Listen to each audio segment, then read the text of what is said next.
So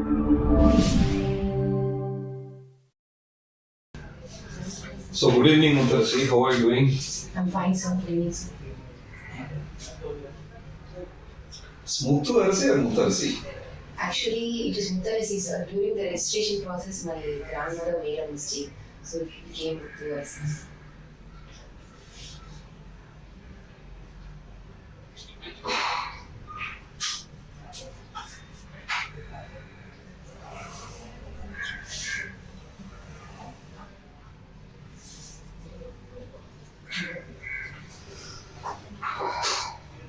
So tell me something about your native district.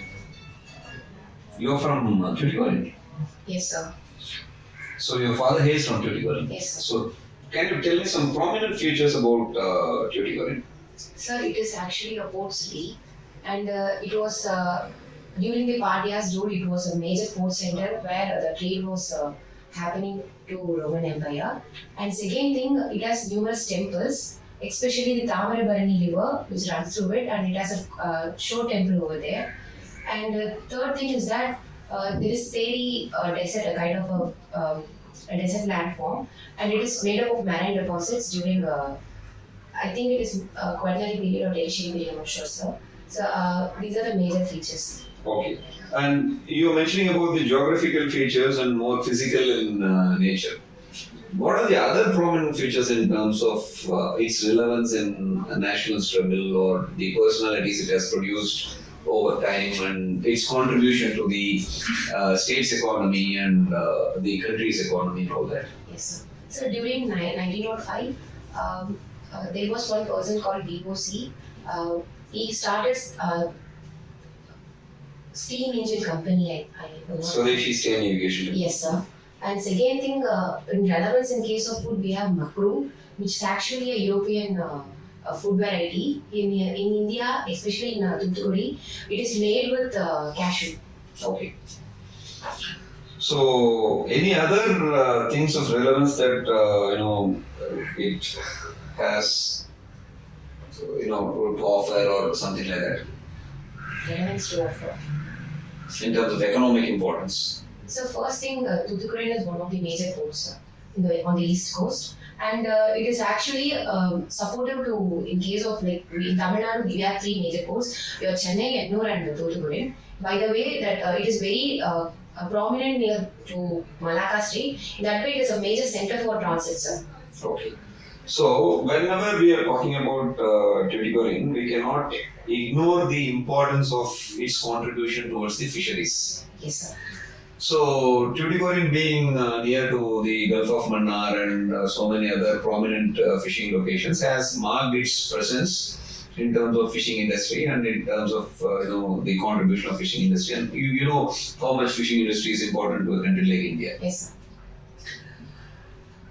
But unfortunately, over the period of years, due to over-exploitation of the seabed and the resources, the quantity of the fish catch, though on the overall numbers it is coming down, the breeding and so many other factors which, if we scientifically consider, it is going towards a destructive path and many areas are being converted into dead zones because the corals are completely being destroyed. And corals are basically the breeding grounds where the fish would be laying their eggs and further generations of fish would be produced out of there. How do you, as a person from that particular district, how do you see the future of the fishing industry in Tuticorin? Sir, it is indeed true, sir. The fishing stock is becoming reducing due to environmental factors as well as anthropogenic factors. And second thing, because of sustainable fishing is being emphasized, they are converting the place into aquaculture farms. Examples, shrimp farming is taking place over there. And also with respect to good quality of fish produce, the research method and scientific methods are aiding this. But all in all, the sustainability has to be maintained, sir. So it can be emphasized by proper training at the site. And second thing, proper research, and there should be integration in such a way that economy as well as environment has to be balanced. So you think with so much of emphasis laid on the catch and the market that is readily available, do you think sustainable fishing can really take off? So first thing, they should not be like they should not catch a particular fish because of market demand. Selective fishing is actually degrading the environment. That should not be done. But on the scale that sustainability can be maintained because the market demand or the money factor should not be overemphasized. Considering the economy as well as the environmental causes should be maintained. And one more thing, there was at some point of time a continuous ferry service between Tuticorin and Colombo. Yes. People were actually traveling by the ships, and it was suddenly stopped. And you know the reasons. There were the problems of the separatist movement and all that, and it was a much greater problem, and it was completely brought down to a grinding halt. Now that the things are much improved in Sri Lanka, that aspect has been totally decimated. Do you think that can resume? Sir, rationally thinking it can be done. Why so? Because if any problem in the neighborhood is there, it will actually impact India first. And second thing, India being a kind of our policy is also neighborhood first policy. Considering that, it can be done. And third, it's also beneficial to India and Sri Lanka relations, because better economic relation. Second thing, better tourism can be promoted. So it is actually a win-win situation. Considering that, it can be back. Good.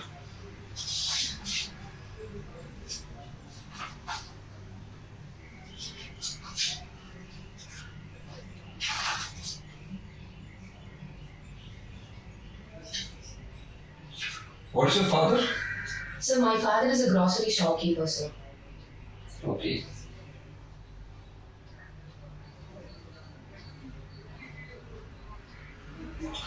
So is it a small scale or a medium scale? Small scale, sir. Okay. See, you must be aware definitely of the fact the invasion of bigger malls and bigger shopping experiences and so many other things that you can find in big cities like Chennai or Coimbatore, or particularly in urban centers. It has grown in a much bigger way. Do you think there is a future for these kirana shops or small shopkeepers who were forming a very integral part of the society since all these things took place? Since that time, they were all having a very important place. How do you say about the future of these small shopkeepers, or even for that matter, medium shopkeepers? Can they withstand the competition from the bigger players like this mall, that mall, and you name anything that you have got a big name on that particular brand and all that? Do you think that this kind of an institution can survive in the coming days? Sir, before COVID, the attitude towards a small grocery keeping was negative for me personally.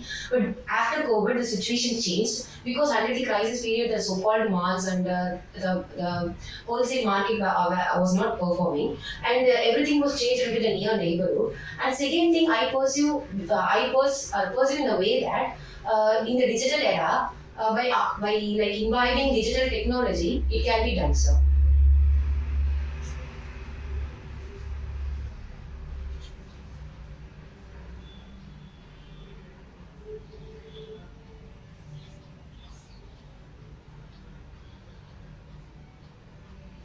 I mean, how do you substantiate that in the digital? You're telling something about digital era and all that. How do you substantiate that? Yes, sir. Sir, my father and his colleague near my home, they started an app. And by using that app, they can actually, the neighborhood people can order groceries. By that way, the business is running, sir. So I'm pretty sure this is, it can be positive also. On the market side, people are demanding fresh groceries, sir, like fresh vegetables, so and so. If that be the case in malls or any other supermarket chains, there are frozen foods. So I hope that, and then urbanization trend is also on high peak, and there is always a demand for fresh vegetables or fresh groceries. If that be the case, I think it is prominent one, sir. Okay.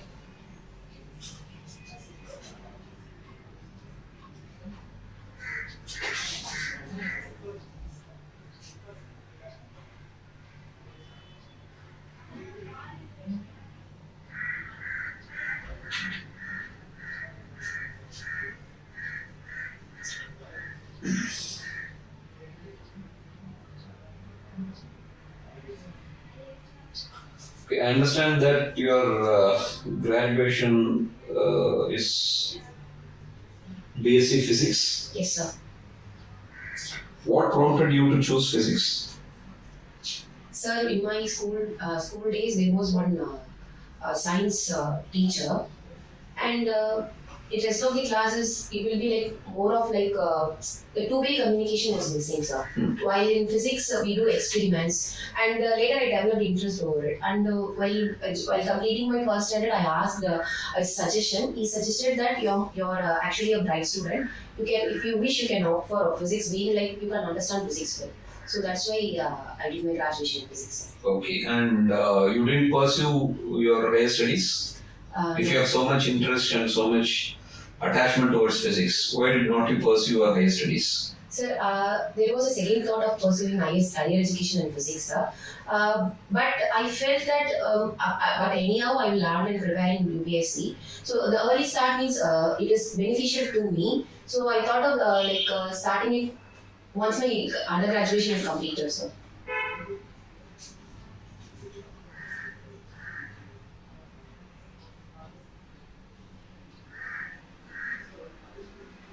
Okay, what is your favorite area in physics?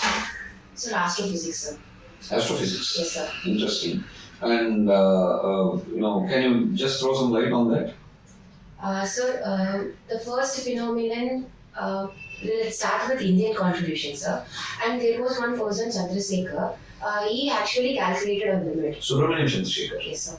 Yes, Chandrasekhar. So he calculated the Chandrasekhar limit, which is 2.4 m naught.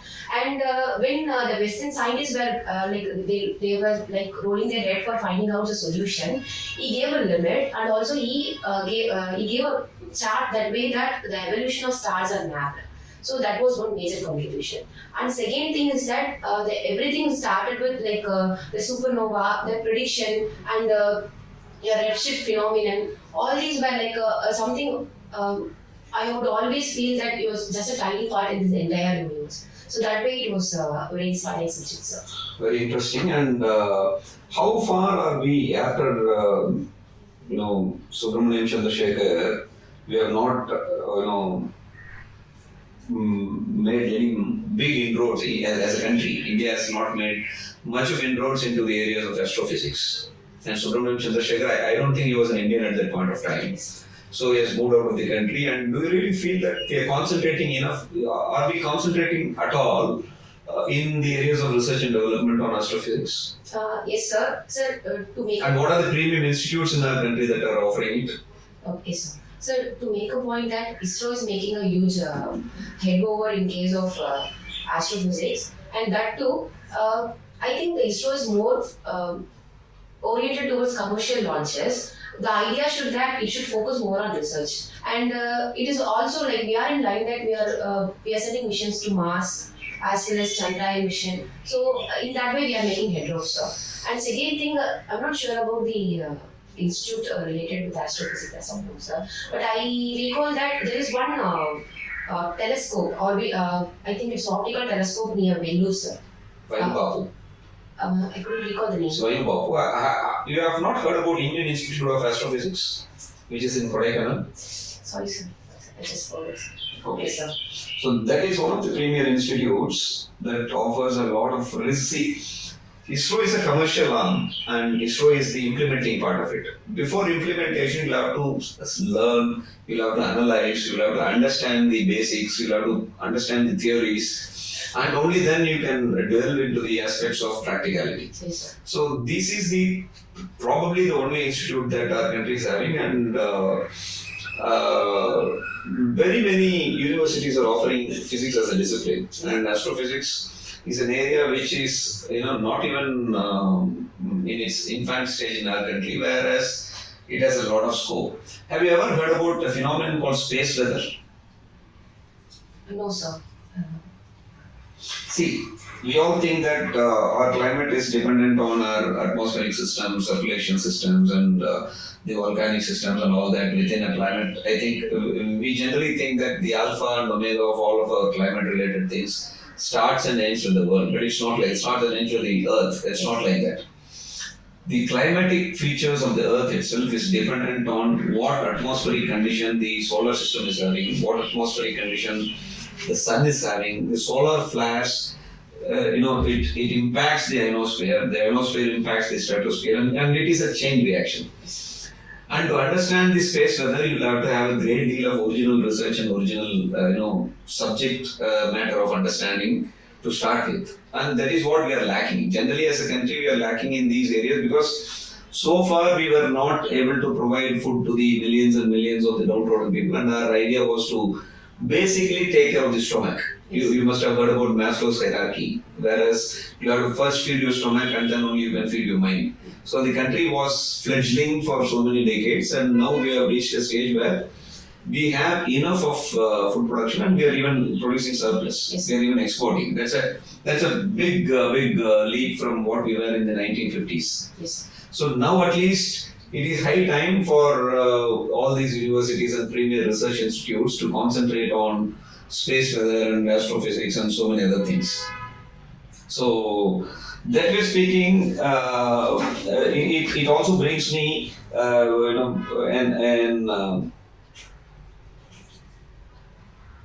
another interesting feature called as the astroarchaeology. Astroarchaeology, you must have heard about the special discipline on you must have heard about astronomy. Yes. You must have heard about archaeology. Yes, sir. This is a combination of astronomy and archaeology. Okay. So many archaeological discoveries, so many new lights are being thrown because of the different structures that these days are created 10,000 years ago, 12,000 years ago, and pointing towards certain alignment of stars, and the universe also is in motion. Like Earth is in motion, the universe also is in motion. And that particular motion will keep changing every few thousand years once, and that cycle repeats. And these structures that these days are built will have an alignment towards that particular. So we can find out the exact time period of the construction. This is called as archaeoastronomy or astroarchaeology or whatever we call. So likewise, so many areas of opportunities are lying. And it is only for our country to delve into that. So you can just learn a little bit more about this. Yes, sir. Because you have studied from a premier institute and you have graduated from an interesting discipline. So most probably there might be questions. If I were on the board, I would be asking all these things. Okay. Yes, sir.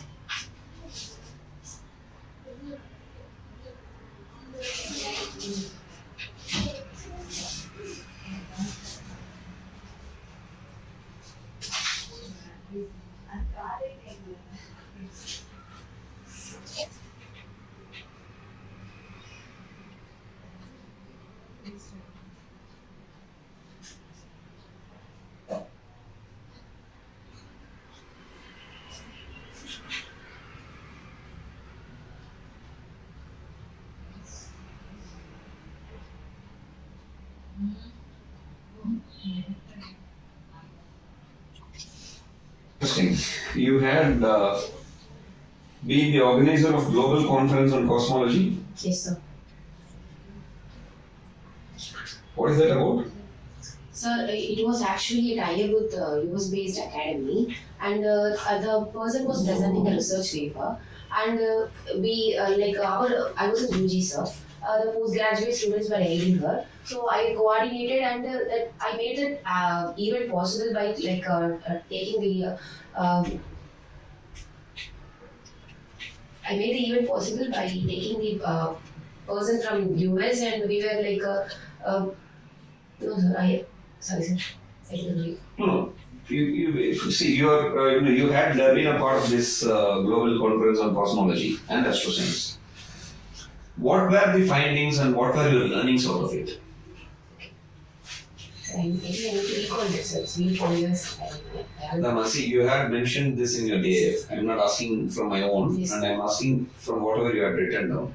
So most of your questions, that's what I always used to tell all the kids who are going to the interview, most of your questions will be from this.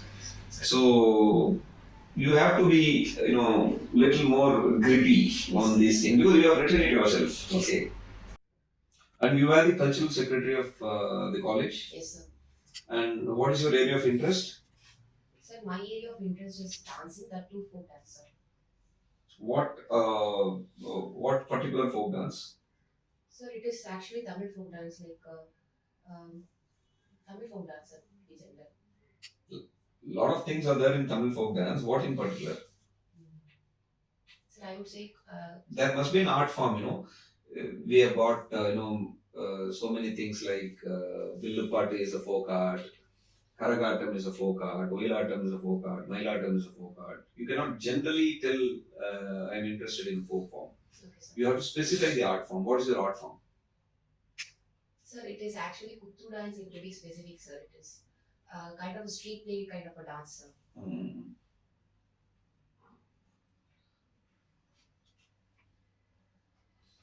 You mean Kuthupattu? Yes, sir. It's a modern folk art. Yes, sir. If you have an interest in that modern folk art, my advice to you would be to go into the depths of it and find the origins of that, how it developed, and how it is revolving around the city of Chennai in particular, and how it is gaining grounds in other parts of the state, etc., etc. Yes. Because it is out of your own interest that you have written, and if it is out of your own interest, it is presumed that you will be having more information on that. Okay. Coming to your extracurricular activities, origami. What is origami? Sir, it means a paper craft and it is of Japanese origin. Um, and it was later the medium of making like also included cloths and other thing in addition to paper, sir. It was also adopted in European as well as in case of Indian subcontinent too. For example, for making 3D images, and also it is also used in medical field too for making laparoscopy, so and so. Yes, sir. Okay. So when was this craft of origami? When did it originate? So the paper was actually invented in China way back in 9th century, sir. And the Japanese learned the art of making paper in 11th or 12th century. And the You mean BC or Common Era? common- Okay. the Japanese made traditional handmade papers, sir. Hmm. So it started like that, sir. Paper was invented by Chinese, and even before that, we have a civilization which invented something much more earlier, which is a precursor to paper. You must have heard about papyrus. No, sir. Papyrus was invented by the Egyptians. Okay, sir. So it's from the plant. In fact, from that word papyrus only, the word paper came. So paper was a much later invention. But before that, I'm talking about 3500 before Common Era, the papyrus scrolls, which still now being found in the tombs, which are being continuously unearthed in the pyramids and all that. Okay, sir. So and then much later, a more developed version of paper was invented by Chinese, and then it went into Japan and all that. So origami as a field has grown into a lot of things, and origami has grown from a normal hobby to an employment opportunity, and so many things are there as far as origami is concerned. And suppose if I give you a piece of paper, can you turn something down into an art form? Now, sir? Yeah, why not? Sure, sir. No, இப்ப சொல்லமா, they might be asking you. Yes, sir. Because I face the same kind of things, which I will tell you after this discussion. See, if you had mentioned this, you will have to at least do some basic forms. Yes. Actually, I know, sir. Last year I went to interview. I made butterflies, sir. Okay, they asked you. Now I'm not in touch. Yes. Yeah, the same. See, these are the areas where they'll be tempted to ask you questions because it is an easy area. It's a juicy area where they can, ask you questions and keep you engaged. What is this scrapbooking activities? Sir, it is actually a combination of journaling and diary plus paperwork, sir. The random papers are collected, especially handmade papers. They're collected and made into a book. And the positive of scrapbooking is that in diary, usually write, it is more of a written form. In scrapbooking, we can add pictures, sir. So it's that kind of a hobby, sir. So you still do that? Yes, sir. Actually, there was a pass while I was doing my undergraduation. During the COVID time, I started again making scrapbooks. Okay. And how do you collect these papers? You get it from newspapers or magazines? What is your... No, sir. For on a primitive scale, we can do with chart papers, sir. Later, I found some kind of technical papers like they call it as generally scrap papers or I don't recall the name, sir. It has higher GSM, so that way it can be folded easily, and it is also sturdy in a way. So I usually buy it, sir. And second thing for theme-based scrapbooking, there are some papers you can buy it in Amazon or Flipkart, only in online portals, sir. That I usually have. Okay, so what is the difference between creating this scrapbook and if I get a diary, fresh diary from the market and paste all these photographs and images? What is the big difference between a scrapbook and getting a diary from the market and doing the same? Yes, sir. So paper, in case of a diary, it is actually a plain paper without any texture. It is more suitable for writing. Whereas in case of scrapbooking, there are textures, sir. And second thing, there are colorful papers. And also, you can make themes out of it, sir. So in that way, scrapbooking is somewhat special than like rather pasting pictures in diary.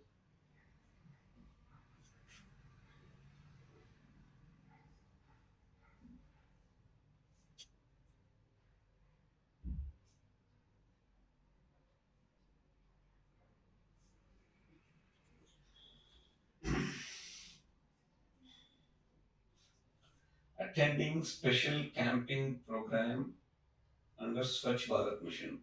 What is this?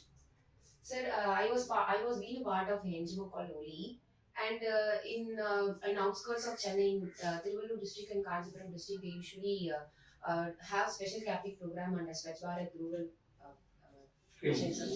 how was it? How were you drawn into this Swachh Bharat activity? No, sir. I was informed that they were looking for a volunteer, and my slot is that I need to educate them, sir. I need to emphasize the importance of hygiene and cleanliness, especially to women, sir. So that I was being part of that part, sir. Okay, and now that we are touching the topic of Swachh Bharat Mission, one of the integral components of Swachh Bharat Mission is construction of individual household latrines. Yes, sir. What percentage of Indian households are having latrines as per your experience? Sir, I'm not sure about the exact data, sir. But there are latrines, but the working latrine is not functioning, sir. And second thing, in case of public latrines, also there was no regular cleaning, and dry latrines are preferred, sir. So Dry latrines? they prefer dry latrines, sir. So there are issues with that manual scavenging and cleaning parts. Dry latrines? You mean pit latrines?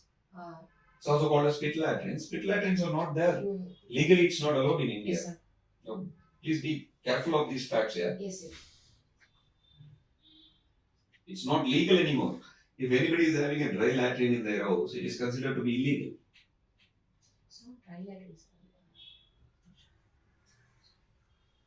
Okay. So, what is the reason? See, if you take any country, even an equal in a country to ours like Brazil or Argentina, where not much of the, it's almost like our country only. But even in those countries, you'll be, even in Sri Lanka for that matter, you'll not be finding open defecation. But open defecation is a factor which is predominantly finding a place in countries like India, Pakistan, Bangladesh, and all that. Why is it specific to our places? When even in countries which are equal to us in economic status and prosperity, it's not there. Why this kind of a very mean practice is being there in this country? What are the plain reasons for this? So first thing is that they're not having awareness about it, sir. And generally, defecation is they consider it as a polluting thing, and they want the particular process to be away from their household. That is first thing, sir. Second, they usually think that like investing in like building latrines is like a waste of time as well as money. So these two factors are there, sir. So these are the social reasons. Social reason, even if there is functional toilets, they are not adapting to that, sir.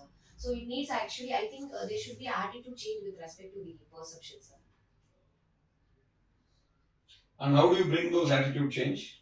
So first thing, we'll have a awareness program with adolescent women as well as women in their reproductive window. Okay. We'll talk with them and we'll say the negative impacts of open defecation first thing. And second thing, with respect to privacy, we need to have a talk, sir. And third, with respect to health issues, sir, the importance of wash program is very important with respect to women. Why so? Because uh, she's the head of the household. That is first thing. And second, she's having the power to change the perception in their, especially with respect to the family. So these things are done with respect to the program, sir. Okay.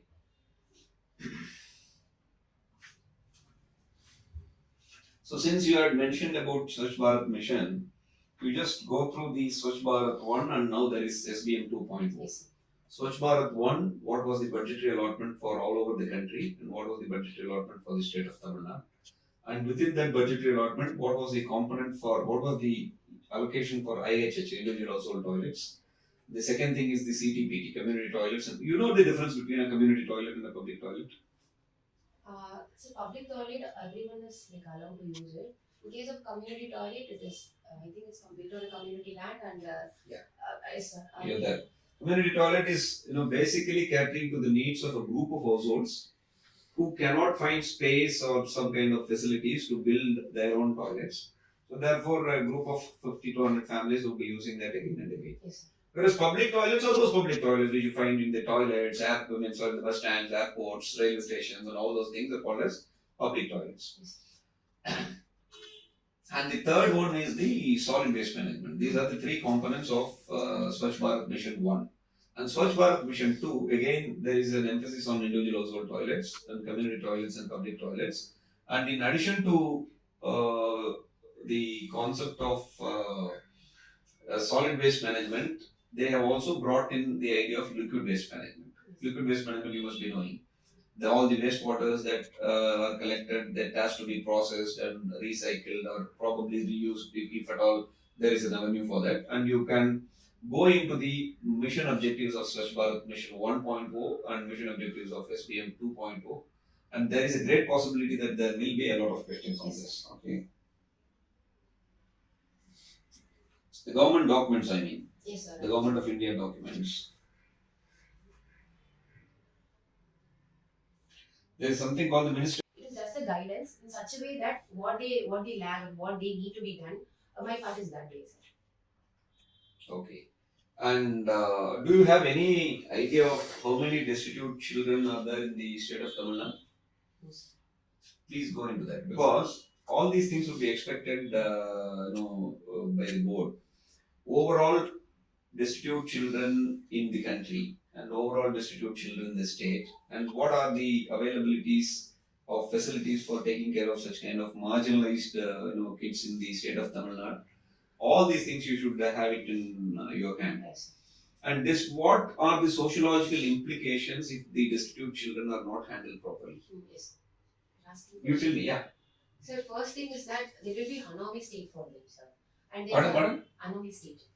Anomy. What is an anomy? So they won't have any any reason or a kind of. You mean they'll not have a name or a form or address? Yes, sir. That is one thing, sir. Second is that there is a higher chance of getting them into juvenile delinquency, sir. Because the right socialization is not happening for them. So. Okay.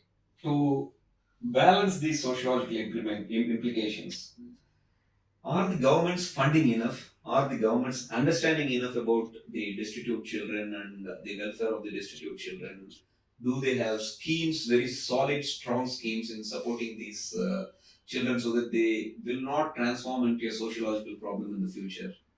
Yes, sir. Actually, in case of pertaining to the scheme, there is no dearth of schemes. There are multiple schemes. One thing is that the sensitization about the issue is not. Yes, sir. Please know that. Yes, sir.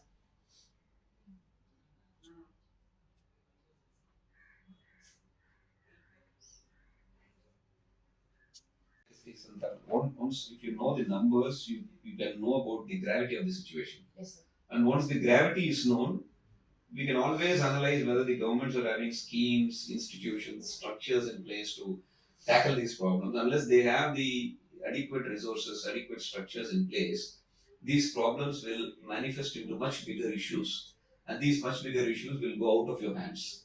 And day in and day out, you will be producing delinquents. These delinquents will create havoc, and this havoc will ultimately have a spinning effect of multiplier effect on the society.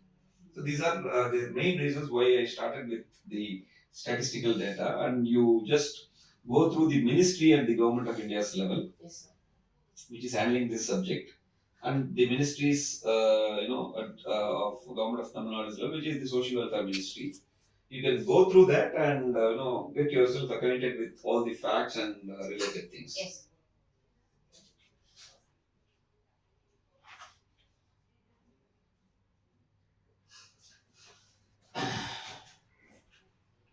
Any specific reasons for the preferences you have made on these services?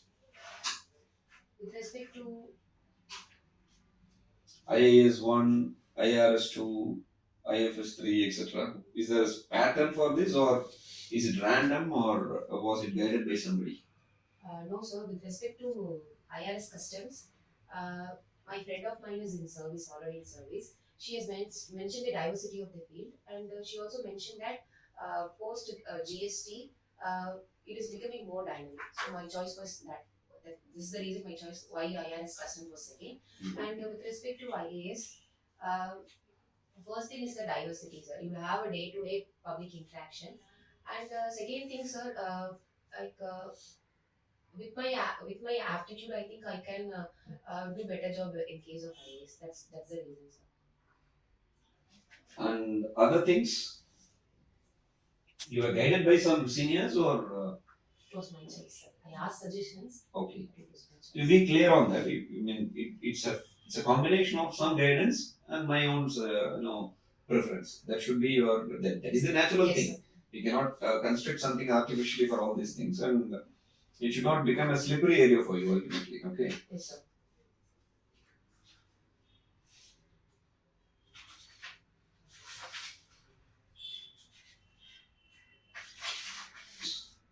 Yes, sir. In 2019, I have appeared, sir. What happened? I cleared the written part, sir, but I was not able to appear for the medical procedures. You did not appear. Yes, sir.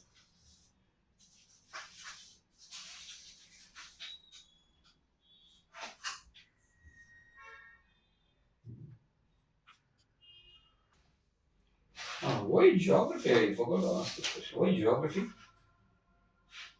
Sir, first thing is that I was from science background, sir. I thought of taking my graduation subjects as my optional. I later found that the mentorship and the materials available is far less.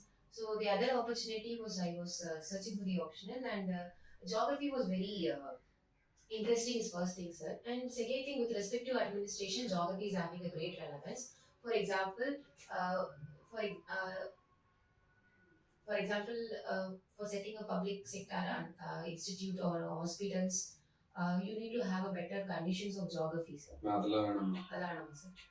It was near to my academic knowledge and a lot of mentorship and availability of materials. Okay, sir. And many of my friends have chosen this already. And it was, I had all, everybody is having an exposure of geography up to the 10th standard, so it was a natural choice for me. Sir. Sorry, I have, எல்லாமே note பண்ணியிருக்கேன். So, in a nutshell, some positive observations. Now, overall, your body language is excellent, and you're maintaining a calm and composed and maturity in answering. So, these are some very good things. You're plain and you're not dilly-dallying, and your degree of truthfulness is much better. On the negative side, now you should have more depth in your academic discipline areas, and as we all discussed, like எழுதிருக்கேன். Okay, sir. அதே மாதிரி extra curricular activities Hafiz எல்லாம் இது நீயே எழுதிருக்கிற மாதிரி நானா கேட்கல. Yes, sir. You had given it on your own self. Yes. So அதனால it is presumed that you should have much more depth. இல்லையா, natural than that. Yes, sir. So you just go through that, and I will give this copy to you. Yes, sir. So ஒரு copy எடுத்துட்டு just casual, but otherwise you are doing very good.